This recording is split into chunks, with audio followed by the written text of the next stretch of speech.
Lanjut.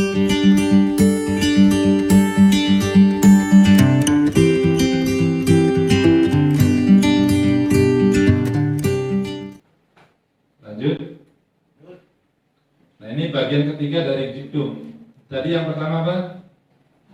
Bagian kepala, konsideran, sekarang diktum. Nah, gampang kok. Kepala, konsideran, diktum. Ini untuk memudahkan kita dalam memahami format legal drafting sebuah keputusan bupati. Siapa yang dites saya? Ya, kita lihat diktum itu terdiri dari apa saja. Diktum itu dimulai dari kata memutuskan, ya, bukan memutuskan persaudaraan, bukan memutuskan jalinan apa namanya, Kasih. jalinan kasih yang tak tersambung. Jadi memutuskan ini adalah kata untuk memulai bagian diktum yang ada di keputusan bupati. Memutuskan ini tidak boleh direnggang-renggang hurufnya, kan kita sukanya itu apa namanya, memodifikasi biar suka memodifikasi sendiri, ya memutuskannya dipisah-pisah. Nggak usah dipisah-pisah, ini muhrim ini boleh berdekatan, malah harus berdekatan. Jadi memutuskan diakhiri tanda baca titik 2. Nah, ini diingat-ingat nih. Jadi kalau kita belajar legal drafting itu dari huruf, tanda baca, frase, kalimat, pasal, bab, dan seterusnya itu harus dicermati. Ya. Ini supaya kita cara berpikir kita supaya terbiasa dulu dengan kalimat-kalimat legal drafter. Ya. Setelah kata memutuskan diakhiri tanda baca titik 2, kita enter. Ya, ada jeda dulu, ada jeda baris. Kemudian dituliskan menetapkan titik 2. Menetapkan diawali dengan M huruf besar, kemudian setelahnya dengan huruf kecil. Jadi nggak usah memodifikasi biar ganteng, M-nya besar, huruf N di belakangnya besar lagi, enggak juga. Memang sudah seperti ini. Ya. Setelah itu kita memasuki inti dari sebuah keputusan. Inti dari sebuah keputusan itu adanya di bagian diktum ini, ke-1, ke-2, ke-3, ke-4, ke-5 dan seterusnya. Saya tanya, kenapa di sini menggunakan kata ke-1, bukan pertama misalnya? Ini tentu ada makna yang terkandung di dalam bahasa hukum. Jadi kalau kata ke-1 itu menunjukkan peringkat, ya, menunjukkan peringkat dan menunjukkan urutan ke-1, ke-2, ke-3 dan seterusnya. Tetapi kalau pertama itu bukan merupakan urutan dan tidak bisa menjadi satu kesatuan dengan di bawahnya, ke-2, ke-3, ke-4 dan seterusnya. Itu maknanya. Ya. Contoh, ada kita sering membaca di koran atau mendengar berita atau melihat video dan lain sebagainya. Di situ misalnya ada kalimat berita, manusia Neil Armstrong adalah manusia pertama yang mendarat di bulan. Ya. Neil Armstrong adalah manusia pertama yang mendarat di bulan. Kenapa tidak menggunakan Neil Armstrong adalah manusia ke-1 yang mendarat di bulan? Nah, ini beda maknanya. Oleh karenanya bahasa hukum itu satu kata tetapi punya konsekuensi, punya implikasi, punya pengertian yang berbeda-beda. Maka harus disesuaikan dengan konteksnya. Nah, ini yang harus kita cermati dan kita teliti. Teliti di dalam penggunaan kata, penggunaan bahasa. Nah, misalnya lagi ini, Pak Aryadi setiap tanggal atau bulan Agustus mengadakan peringatan 17 Agustus. Kan biasa ada lomba-lomba tuh. Wah, ada lomba pukul kendi, ada lomba balap karung, ada tarik tambang dan sebagainya. Nah, ketika Pak Aryadi ini menjadi ketua panitia, ini tentu menyediakan hadiah-hadiah gitu, atau menjadi panitia hadiah-hadiah. Nah, ketika tarik tambang ini si A, si B, si C, si D, kelompok, misalnya kita namai kelompok macan, juara pertama tarik tambang, itu yang digunakan juara pertama apa juara ke-1? Ke-1, karena ada kedua ketiga. Nah, itu secara format legal drafting mestinya yang digunakan adalah ke-1 kalau juaranya sampai 3. Biasanya kan juara itu 1, 2, 3. Nah, selebihnya juara harapan. Ya, harapan itu adanya di Bekasi, Harapan Indah, Harapan Jaya, Harapan Ujung Harapan, macam-macam adanya di Bekasi. Nah, ketika kita menjadi panitia 17-an misalnya membagikan hadiah, nah ini seorang sarjana hukum idealnya menyebutkan ini juara ke-1, bukan pertama kan. Ini kalau kita menilik dari segi ilmu perundang-undangan, bahasa perundang-undangan. Ya, tapi ya jangan lantas, wah nanti panitia disalah-salahin, dibully, ya jangan. Karena mereka bukan sarjana hukum, bukan legal drafter juga. Jadi, ya, jadi begitu. Jadi kalau ada lomba 17 Agustus, kemudian pembagian hadiah, maka menyebutnya juara ke-1, jangan juara pertama. Karena ke-1 itu merupakan urutan dan menunjukkan peringkat, juga menunjukkan satu kesatuan. Jadi juara 1 lomba tarik tambang, ya harus kelompoknya tarik tambang. Juara 2-nya tarik tambang, juara 3-nya tarik tambang. Jadi yang juara 1-nya tarik tambang, juara 2-nya lomba lari, juara 3-nya, nah itu tidak satu kesatuan namanya. Ya, paham ya? Jadi kenapa menggunakan kata ke-1 itu tidak sesederhana itu, ada maknanya.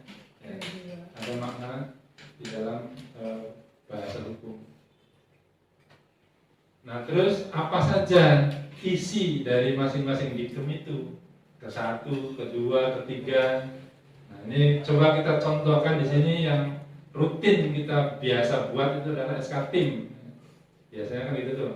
Tadi kan ada di atas itu lomba apa namanya? Tim review kan gitu. Nah, ini seperti ini.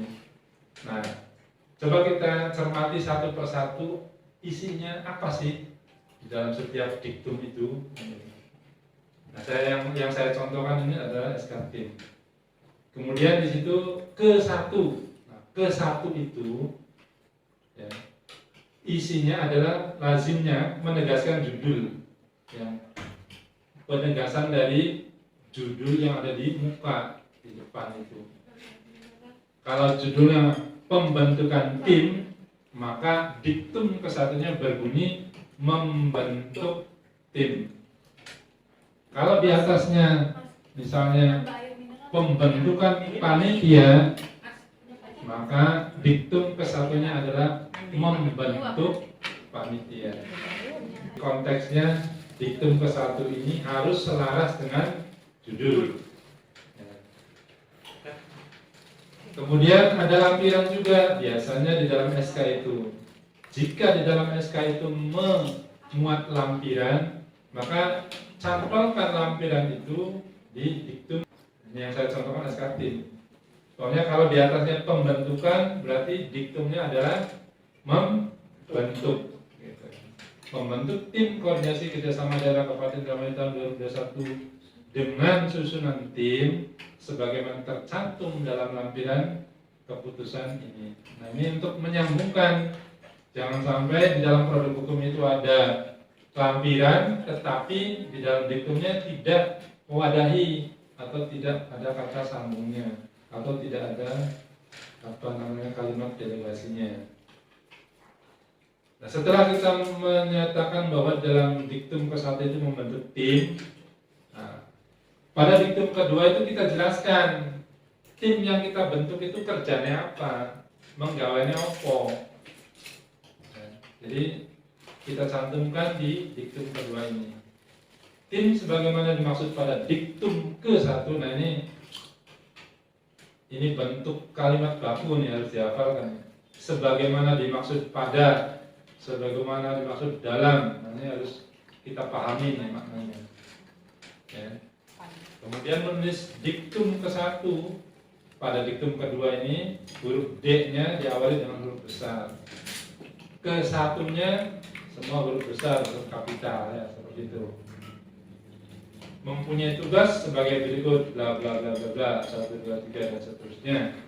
Nah, dan yang terakhir itu biasanya melaporkan pelaksanaan tugas kepada bupati, bisa langsung, bisa melalui sekretaris daerah, tergantung nanti konteks tim itu harus melapor kepada siapa.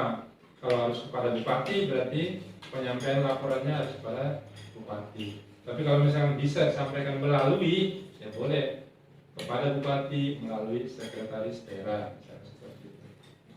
Ini memutuskan. Kembali ke yang tadi, isi dari masing-masing diktum. Ya, saya tegaskan di uraian tugas ini di diktum kedua diakhiri dengan pelaporan. Ya. Kemudian yang ketiga, keempat, kelima, keenam dan seterusnya itu disesuaikan dengan konteks. Ya. Disesuaikan dengan konteks keputusan bupatinya. Ya, karena kita contohkan tim, maka misalkan di sini menimbulkan honorarium misalnya, boleh nanti di ketiga. Tim sebagaimana maksud pada misalnya di ketiga itu dalam melaksanakan tugasnya kepada tim sebagaimana maksud pada diktum kedua diberikan honorarium dengan besaran sesuai standar biaya, misalnya seperti itu.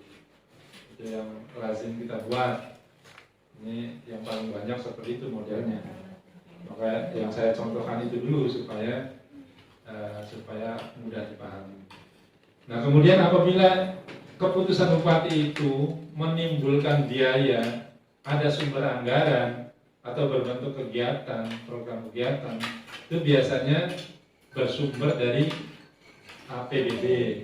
Tetapi tidak menutup kemungkinan bahwa kegiatan-kegiatan yang tertuang di dalam keputusan bupati itu bersumber dari sumber lain, misalnya. Ya. Maka boleh saja di situ bersumber dari APBD dan misalnya, atau dan garis miring atau sumber lain yang sah berdasarkan peraturan perundang-undangan. Itu tidak menutup kemungkinan. Atau misalnya sumber biaya double. Ada APBD Kabupaten Indramayu, ada kabupaten, ada provinsi misalnya. Ya sebutkan saja bersumber dari APBD Kabupaten Indramayu dan APBD Provinsi Jawa Barat tahun anggaran berapa. Atau misalkan ada bersumber anggarannya dari kementerian, dari DIPA kementerian, ya sebutkan di sini bersumber dari DIPA kementerian nomor sekian. Nah, kemudian yang terakhir biasanya keberlakuan SK. Biasanya itu lazim seperti itu. Keputusan bupati ini berlaku mulai tanggal ditetapkan seperti itu. Nah, nanti formatnya disesuaikan juga konteksnya. Jadi misalnya kalau untuk SK pengangkatan kubu, misalnya kubu itu kepala desa, istilah di kita Kabupaten Indramayu kubu. Kalau di kabupaten lain kepala desa, atau ada juga yang menyebutnya lurah. Di luar Jawa itu ada kepala dusun dan sebagainya. Misalnya SK-nya SK Bupati pengangkatan kubu. Nah, biasanya kalau bersifat pengangkatan itu berlaku pada tanggal pelantikan misalnya. Berlaku mulai tanggal pelantikan gitu. Boleh-boleh saja di sini mencantumkan keberlakuan SK itu sejak tanggal pelantikan misalnya untuk pengangkatan kubu. Sudah ya. Nah, ini yang terakhir adalah bagian akhir. Saya menyebutnya bagian akhir saja. Ini untuk memudahkan ya, pemahaman kita, menyederhanakan supaya kita cepat mengerti. Jadi kita sebut lagi dari yang pertama adalah bagian kepala, kemudian yang kedua bagian konsideran, yang ketiga bagian diktum, dan yang terakhir adalah bagian akhir. Ini cara saya menyebutkan seperti itu supaya gampang dan mudah dipahami. Nah, itu ada nama daerah, tanggal dan tahun penetapan keputusan, kemudian jabatan pembentuk keputusan, dan nama pejabat pembentuk keputusan. Ini uraian dari bagian akhir. Nah, biasanya ada juga tembusan tuh. Suka ada tembusan tuh ya, di bawah pojok kiri bawah itu ada tembusan. Nah, itu boleh disesuaikan dengan kebutuhan. apabila keputusan itu perlu ditembuskan kepada pihak lain, maka boleh dicantumkan tembusan, disampaikan kepada siapa, satu yang terhormat ketua DPRD misalnya, dua yang terhormat inspektur misalnya, dan seterusnya. Atau misalnya keputusan bupati itu harus tembuskan kepada gubernur, ya boleh cantumkan di situ. Tembusan disampaikan kepada yang terhormat, satu gubernur Jawa Barat misalnya, dua ketua DPRD Jawa Barat misalnya, dan seterusnya sesuai dengan konteks dari keputusan bupati itu sendiri. Nah, ini yang saya potongkan tadi dari lampiran peraturan menteri. Nah, kalau yang di lampiran peraturan menteri itu tidak mencantumkan tembusan, tetapi langsung salinan. Ini kita juga nanti bentuk salinan dan bentuk fisik itu nanti kita bedakan. Nah, kalau yang bentuk salinan itu lazimnya di bagian depan halaman pertama sebelah kanan pojok atas itu kita tuliskan salinan gitu ya, salinan. Kalau kita download peraturan menteri, kita download undang-undang, itu mesti paling atas sebelah kanan itu ada salinan gitu ya. Ada salinan. Nah, yang diedarkan itu salinan. Kalau fisik asli itu adalah arsip yang disimpan di bagian hukum, jadi sebagai unit kerja atau perangkat daerah yang membidani. Kemudian tulisan salinan dicetak pada halaman awal keputusan bupati pada pojok kanan atas, dan pada halaman terakhirnya dicetak salinan sesuai aslinya. Kepala bagian hukum serta Indramayu, nama, pangkat. Satu lagi tadi yang belum saya sampaikan bahwa untuk penyebutan di sini di pejabat pembentuk produk hukumnya, ya, nama bupatinya, nama orangnya ini ditulis dengan huruf kapital, tidak menggunakan gelar apapun, baik gelar akademis maupun gelar keagamaan. Jadi kalau misalnya nama bupatinya Hasib Karimudin, walaupun Hasib Karimudin ini pergi hajinya 2 kali, tidak perlu ditulis haji-haji. Atau misalnya gelarnya Dr. Andes SHMH MSI PhD LLM LML. Nah, itu juga tidak perlu disebutkan. Atau karena misalnya Hasib Karimudin ini seorang kiai, tidak perlu juga disebutkan Kiai Haji Hasib Karimudin, tidak perlu. Jadi mencantumkan nama pejabat penunjuk, dalam hal ini misalnya kita bupati, maka dituliskan cukup nama lengkapnya saja tanpa gelar apapun, baik gelar akademis maupun gelar keagamaan, juga tidak disertai garis bawah. Nah, biasanya kita kan suka yang memodifikasi, kita tuh suka memodifikasi, kasih garis bawah, biar lebih cantik, kasih gelar, masuk kuliahnya udah gelarnya 4, nggak dicantumin, kasihan, bukan, tidak seperti itu. Ini sudah format legal drafting, jadi tidak boleh mencantumkan gelar, ya. Paham ya? Ada yang bisa disampaikan atau saran masukan atau pertanyaan? Assalamualaikum warahmatullahi wabarakatuh. Waalaikumsalam warahmatullahi wabarakatuh. Terima kasih kepada Bapak narasumber. Saya Arasunan Andri Yuda dari bagian hukum Kabupaten Indramayu. Ingin menanyakan beberapa poin yang mendasar. Itu pertama terkait dengan klasifikasi produk hukum daerah. MOU itu masuk ke klasifikasi itu tidak. Kedua, fontnya itu mesti apa gitu Pak. Yang ketiga, karena ini sifatnya nasional, barangkali orang awam juga ingin mengetahui dan melihat video ini, itu terkait dengan penulisan bahwa Pak. Makna bahwa itu apa? Kenapa itu harus ada bahwa gitu? Itu yang masalah Maksudnya penulisan bahwa menurut sebetulnya satu titik titik itu huruf besar, mengapa di dalam legal terapi huruf kecil bahwanya. Itu saja, terima kasih. Enggak, udah cuma makan aja. Ada lagi? Assalamualaikum. Nama saya Nani. Menyebut nama dulu. Menyebut nama.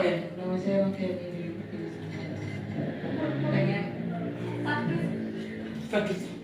ingin bertanya, tadi bagaimana jelasin tentang gelar Ya. pejabatnya itu tidak usah di apa Contohnya. dicantumkan. Nah, yang di sana itu kenapa tidak boleh dicantumkan? Soalnya kan barangkali barangkali haji supaya dicantumkan. Ya, itu aja. Terima kasih. Ada lagi yang lain? Mbak Wisnu, Mbak Emel, Ibu Tuti, Bapak Hasib, dan cukup ya. Pada waktu dan gelombang yang sama. Terima kasih, mohon maaf atas segala kekurangan. Wassalamualaikum warahmatullahi wabarakatuh.